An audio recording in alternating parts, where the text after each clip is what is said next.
Fair use disclaimer.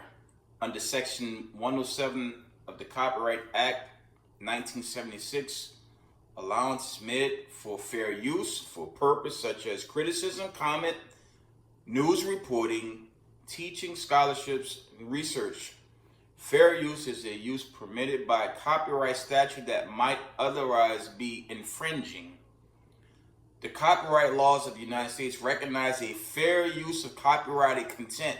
Section 107 of the United States Copyright Act states, notwithstanding provisions of sections 106 and 106A, the fair use of the copyrighted work includes such use by reproduction, copies, phono records, or by any other means specified by that section for a purpose such as criticism, comments, news reporting, YouTube, teachings, scholarship, research, is not an infringement of copyright.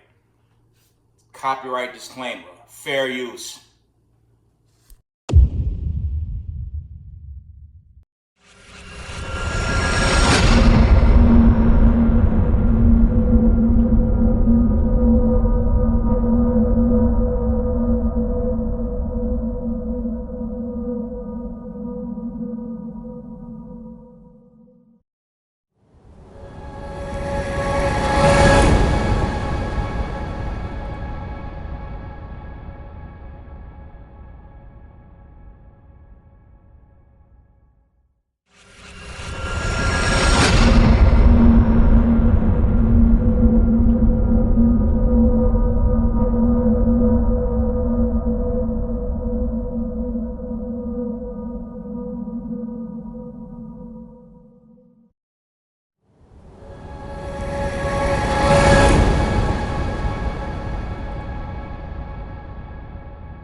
London, Mariano Dialba, Senior Advisor with International Crisis Group. Great to have you with us. With Sergei Lavrov, due in Venezuela today, tell us about the relationship between Russia and Venezuela and the threat that poses to the West.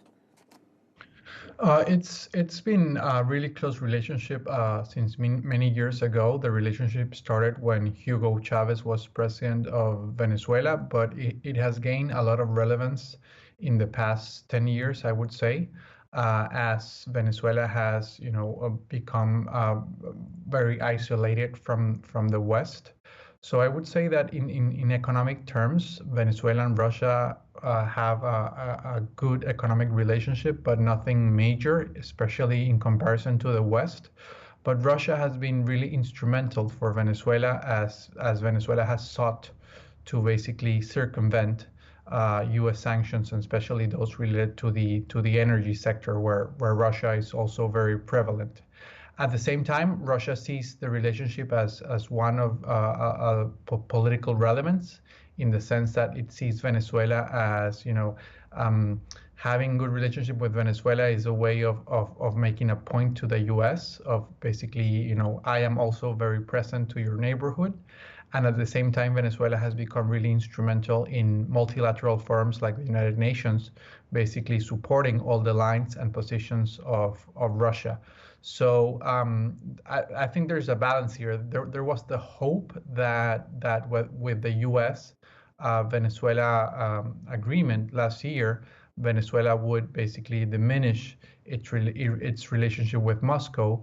However, that relationship is still very strong, and I think that one of the points that the Venezuela government will try to make as Lavrov visits Caracas today is basically saying or pointing out to the West, we have other options if our deal fails.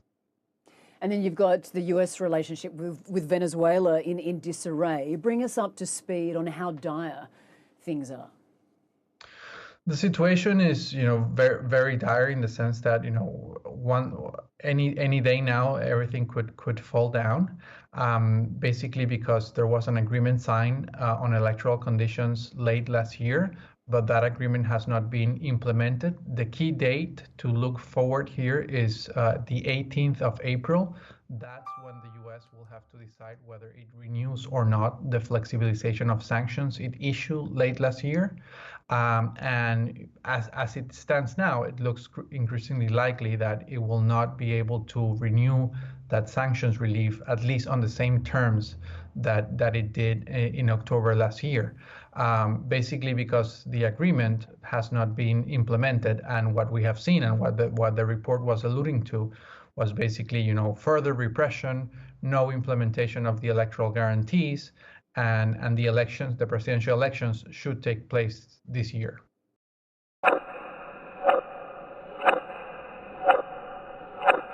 Systems are capable of carrying nuclear warheads.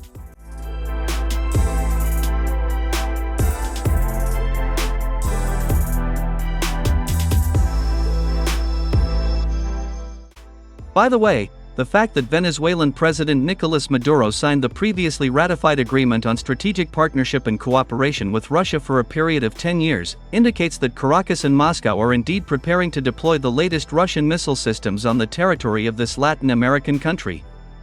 Moreover, according to unconfirmed reports, Russia has already begun to transfer its deadly missile systems to Venezuela, capable of easily destroying not only all U.S. military bases in the Caribbean, but also wiping out all American military installations located on the east coast of the United States.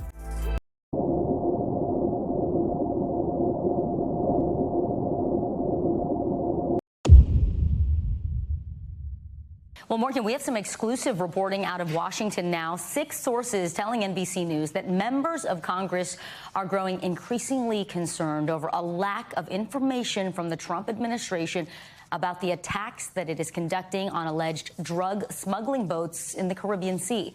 This is all coming as the president claims responsibility for yet one more deadly strike on a vessel off the coast of Venezuela. 6 people were reportedly killed in that blast you see there on your screen. NBC News senior national security correspondent Courtney QB joins us now from the Pentagon. So, Courtney, what have you learned about these strikes, and what are lawmakers saying about them publicly as well as privately? Yes, you mentioned we heard about another one of these strikes yesterday. The pattern has been that the president announces it on social media first, and that's really the only information we get. We're now learning, according to these 6 sources, that members of Congress, including Republicans, are also frustrated by the lack of information that they've gotten. They've even asked for unedited full videos of these strikes, and so far, the Trump administration has refused to provide them. Now, among the questions that lawmakers are asking are, how is the administration so confident who it is that is on these boats and who are being killed in these strikes? What kind of intelligence do they have? And exactly how it is that they are confident that these are drugs that could be heading to the United States. But what's been really striking about the reporting that we've done with our colleagues Dan DeLuce and Gordon Lubold here is that lawmakers, again, even Republicans, simply cannot get answers to these questions that really go to the legality of these strikes, Vicki. Yeah, a lot of questions and a lack of transparency there. Courtney, I also want to ask you about another developing story.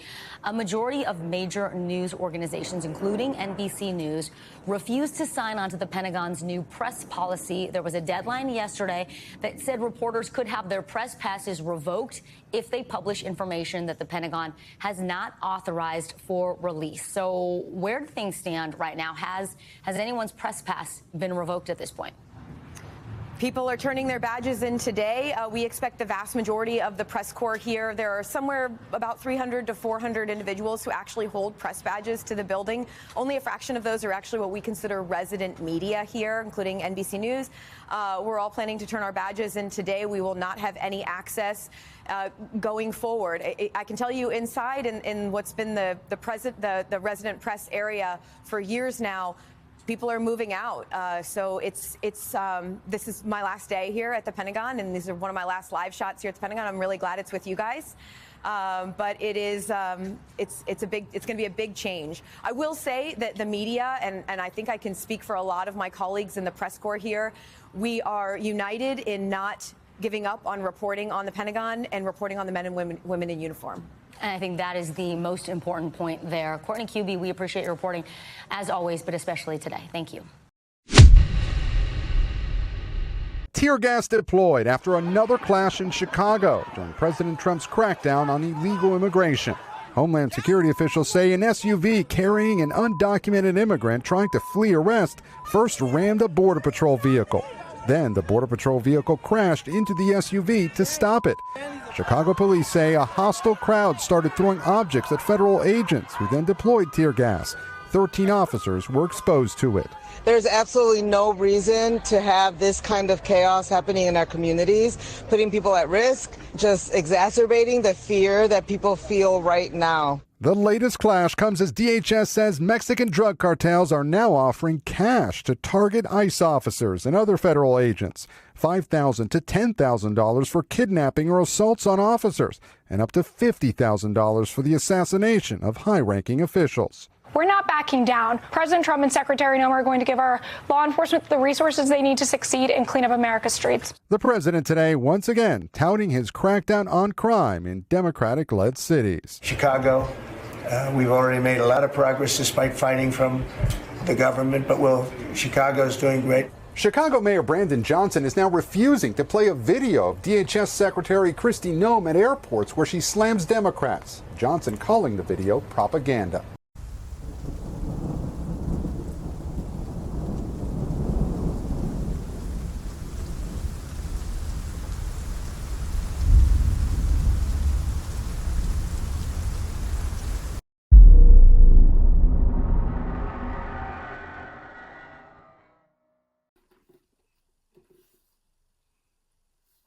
Reading out of the book of Jeremiah, chapter 23.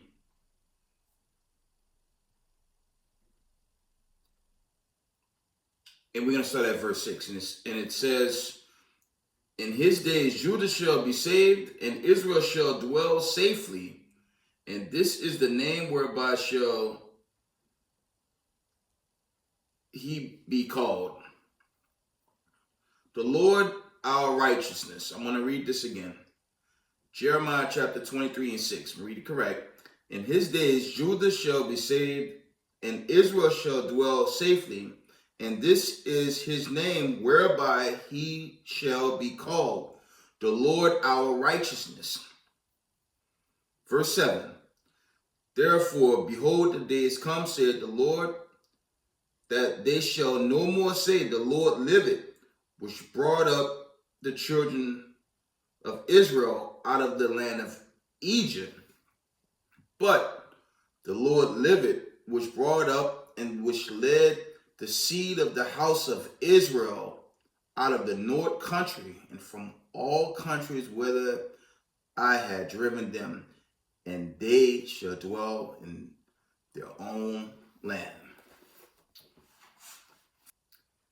First, I'm going to give all praise, honor, glory to Yahweh, Bashem, Yahushai, Bashem, Rakakodash.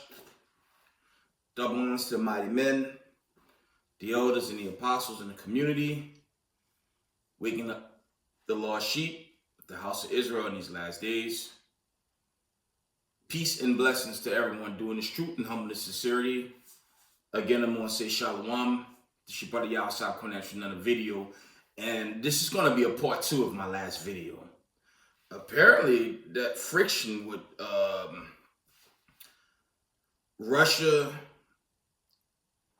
by way of Venezuela, okay, the whole standoff where you had the United States president hit 2 so-called cartel boats. I mean, that's the cover story, but apparently there's more with that story. And when you look at the news posts, that's very serious. And now, okay, Venezuela is being currently aided by Russia. Russia has provided them with support by way of fighter jets. And this is, this kind of a worst case scenario for America, because it's impossible for America to entertain the Ukrainian conflict and NATO. Now you got a serious issue basically in their own backyard.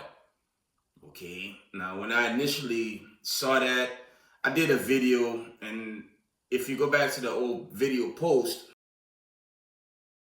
okay, the problem Venezuela had initially is they were just this big ground force, and that was it. But it's a game changer once fellow BRIC allies give them air superiority. by way of Russian fighter jets. This just changed the whole scope of this conflict. And, you know, the question's on the table. Will this hit home? It is the end of days, and we can see America is spiraling out of control. Okay? In the post, there's another, how do you say, standoff with ICE, how they're chiefly attacking Northern Kingdom, but Southern Kingdoms are in there. And, you know, that whole saga of Jacob's trouble, I mean, this would have to be Jacob's trouble in the States to a degree, right? But it's going to get worse. And before I go into this video, it'll be short. Before I go into this video, I was following, shout out to Sister Lisa Cabrera. I was watching her channel, and it appears, I won't post it because I don't want to deal with no video strikes, copyright tags, okay?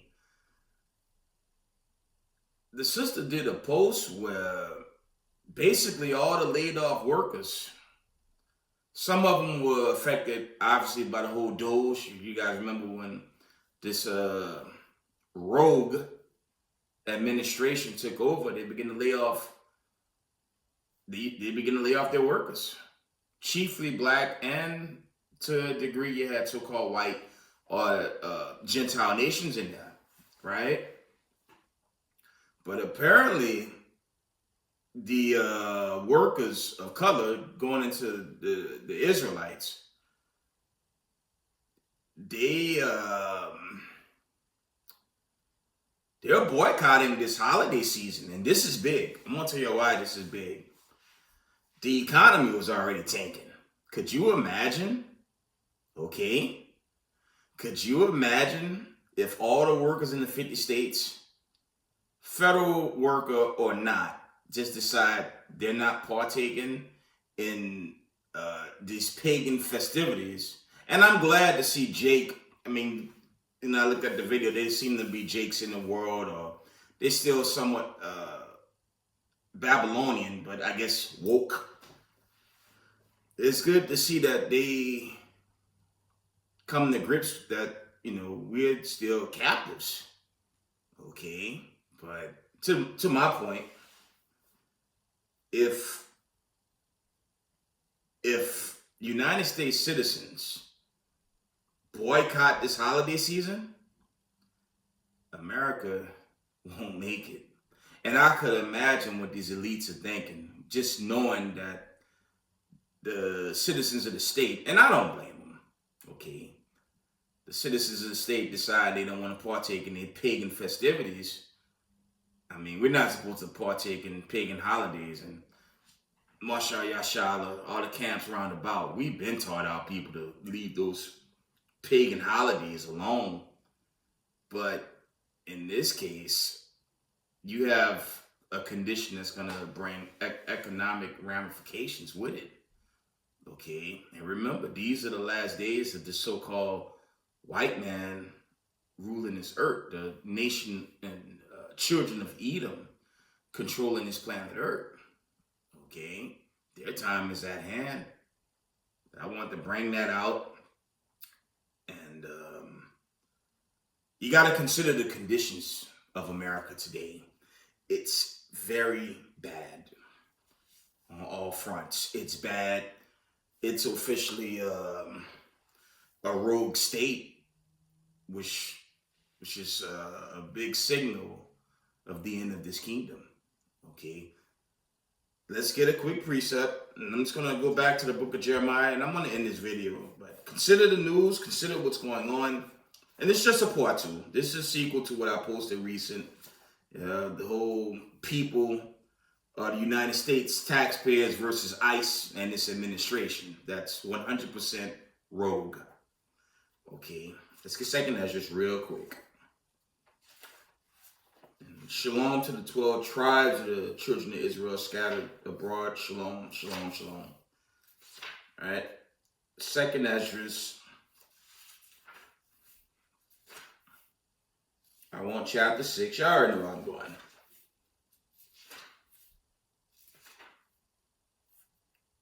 and verse 8. Salakia, verse 7. 2nd Ezra 6 and 7. Then answered I and said, what shall be the parting asunder of the times?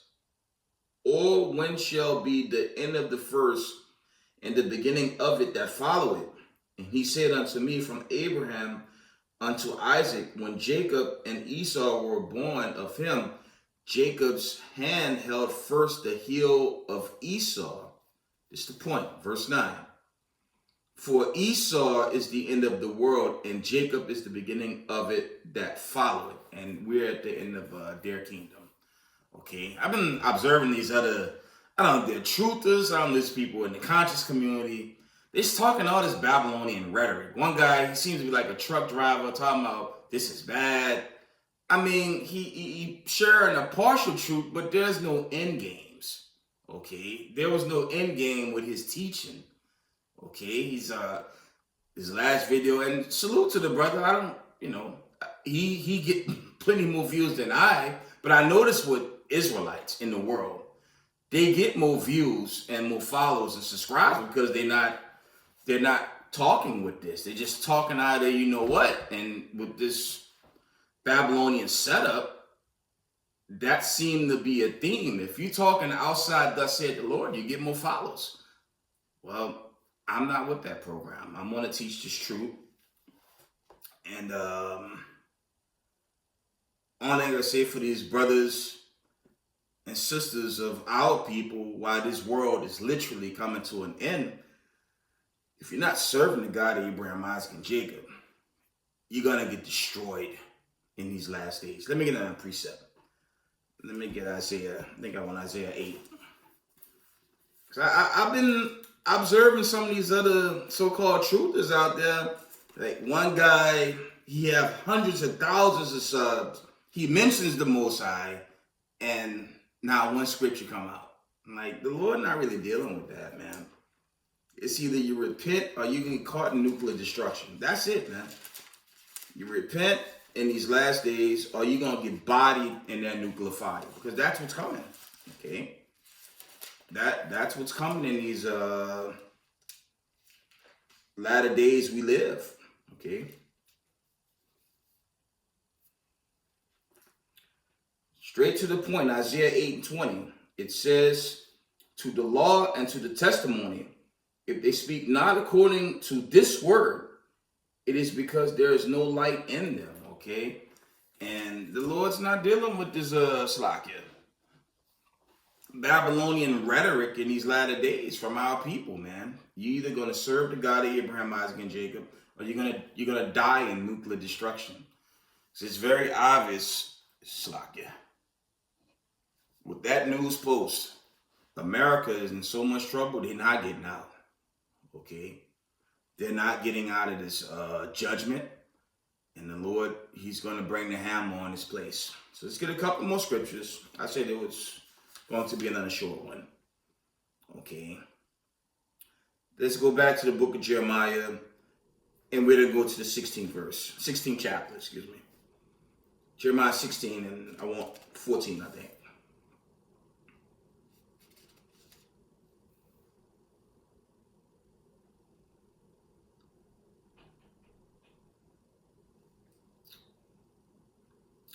Jeremiah chapter 16 and verse 14 from the top. It says, therefore, behold, the day is coming, said the Lord, that it shall no more be said, the Lord liveth, that brought up the children of Israel out of the land of Egypt.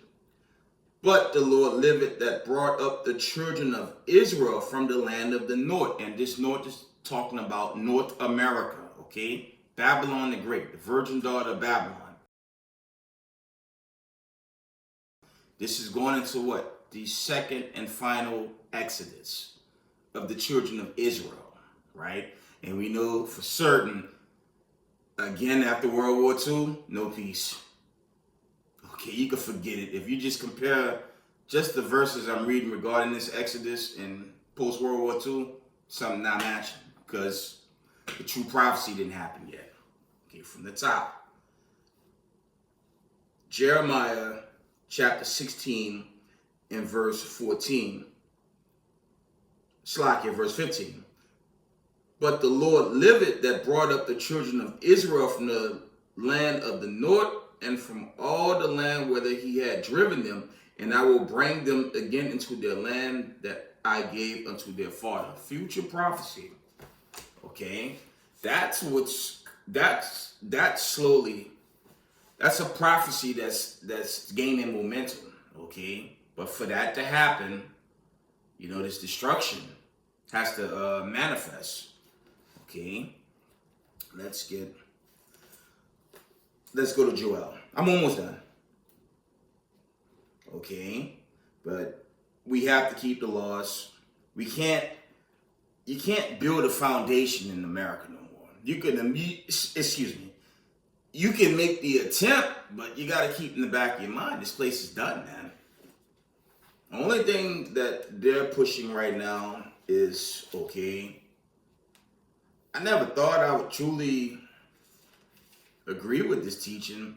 There's so much pushback and tackle with the whole mark of the beast being a Caragno.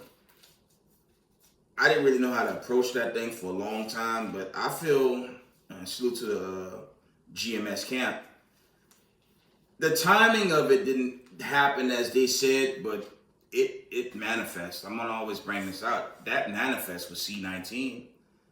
Now, it may not be as global, but in Babylon the Great, we have to be careful, man. Why wouldn't they promote some type of digital chip? Okay, why wouldn't they? They did it with C-19, and because they did it with C-19, you can't rule out, especially with this current administration.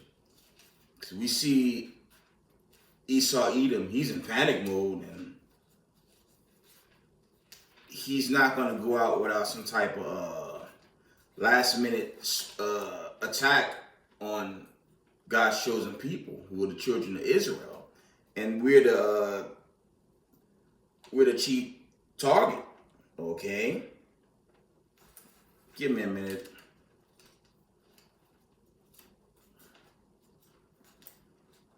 Trying to get that accountant Joel, with the Most High, he's going to fight for us. And to be a part of this elect, you have to do your best to walk in the law, man. You got to do that. And if you don't, you can really get caught out there. Okay?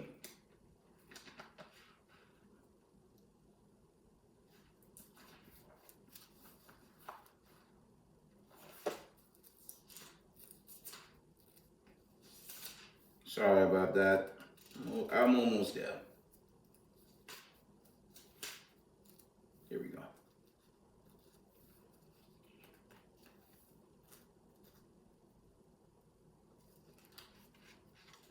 I want Joel. Here we go. Sorry about the delay. It says Joel 3. We're going to get Joel 3 from the top. It says, "For behold, in those days, in that time, when I shall bring again the captivity and Jerusalem." I'm going to read that from the top. Joel 3:1 from the top. It says, "For behold, in those days and in that time, when I shall bring again the captivity of Judah and Jerusalem, and I will gather all nations and will bring them down into the valley of Jehoshaphat, and will plead with them there for my people and for my heritage Israel, whom they have scattered among the nations and parted my land." Okay, that's still going into this final Exodus, and that's not a gashing on the spiritual Israelite doctrine. Okay, the Most High is not going to gather everybody out of everybody and take them into the Zion. No, he's going to gather the slave descendants. Okay, the children of the diaspora. That's the children of Israel. Okay, this is our heritage and our father. Okay, the God Abraham, Isaac, and Jacob, by way of his son, Hamashiach Yahushai, he's coming to deliver the children of Israel from the hands of these racist white supremacists, the Gentile nations that's against us, and wicked Hebrew Israelites. Okay, let's get Luke. I'm almost done. I keep saying that. Let's get Luke 1. Okay. And the time is at hand. And, you know, we have to pray for Northern Kingdom. I see a lot of hatred in Israel against, you know, I see a lot of Southern Kingdom dislike on our Northern Kingdom brothers, okay? I'm going to be very clear. So-called Native Americans and Hispanics are Israelites. I've done breakdowns on that, the history. You can't get around their history, and they'll link up with the curses of Deuteronomy, the 28th chapter. Northern Kingdom is so-called Latinos, natives, okay? Those are children of Israel, okay? This is not a Negro-only cult. They are Israelites, and all those weirdo factions, they're going to burn in nuclear destruction, okay? Latinos are Israelites. Indigenous Latinos are Hebrew Israelites, okay? Just to put that out there. This is not a color-only thing. All right? Let's get Luke. That's Matthew. That's Mark. One moment. Y'all know I'm going. We're going to get Luke 1. Here we go. And I'm going to start at verse...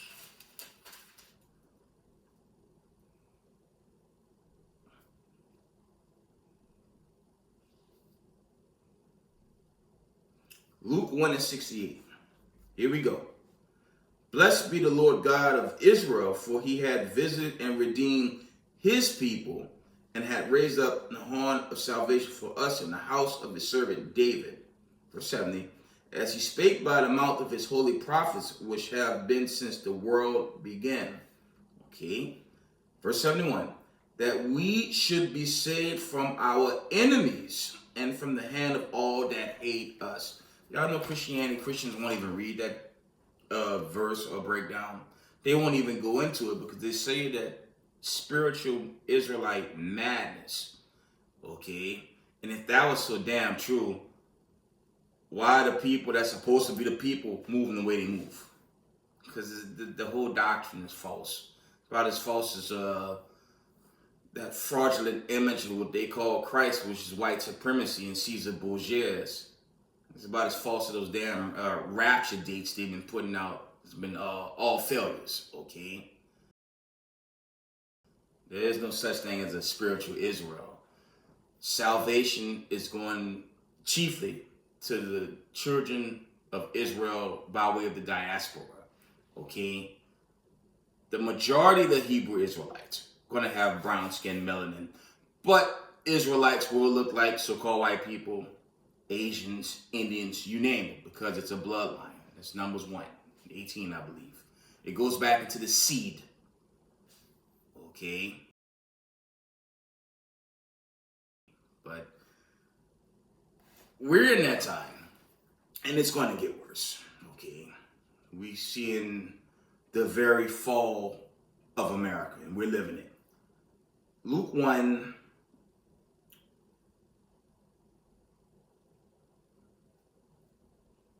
I'm going to jump down. I'm going to read 71 again, and we're going to go down. Luke 1:71. It says that we should be saved from our enemies and from the hand of all that hate us. Okay? To perform the mercy promised to our fathers and to remember his holy covenant. Okay? That's Hebrews 8:8 through 12. We're not in that covenant. Bottom line, we're not there yet. We're not there until the day of the Lord and the deliverance. Straight up. Okay? In verse, I'm going to read 73-74. It says, the oath which he swore to our father Abraham, that he would grant unto us that we, being delivered out of the hand of our enemies, might serve him without fear. How do you get spiritual Israel out that? I have no idea. Before I want to see if there's anything else. Jeremiah 30. And that's it. For now. Right?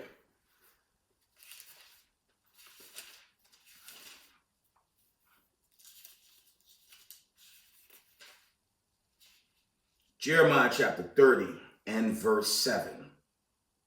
At last, for that day is great, for that none is like it.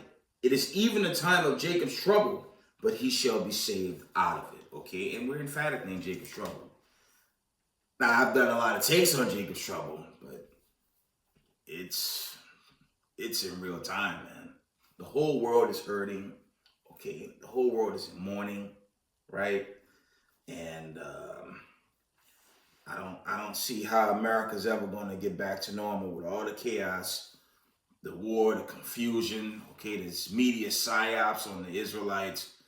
And this whole thing is to destroy God's people. It's a final push, okay? If they push, I'm going to say this again, if they push C-19 and forced it, and some people literally were forced into it, why wouldn't they force some chip? Okay. You can't put it past them, though. Nothing's, I say,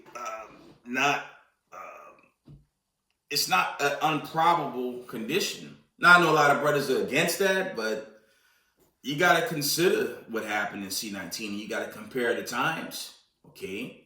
Mashar Yashala, we told our audience, Slakia, we told our community not to get involved with no C-19. And I'm going to put it out. In the event this manifests, which is probable, it's another lesson going to, that's like Revelations 9 to like 16. Okay, in detail. We're not getting involved with any form of Quran in the event they push it. Okay. It's kind of good they coming for us the way they doing it, because we know once they pursue God's people enough, chiefly Israelites, in the knowledge of this truth, we're going to get delivered, and America is going to get hit by nuclear missiles in great number. And it's going to be blown off the map. See if there's any more. Okay. Jeremiah 30 and verse 8. For it shall come to pass in that day, said the Lord of hosts, that I will break his yoke from off thy neck, and will burst thy bonds, and strangers shall no more serve themselves of him. Okay. But they shall serve the Lord their God and David their king. David will return in that time, whom I will raise up unto them. Okay.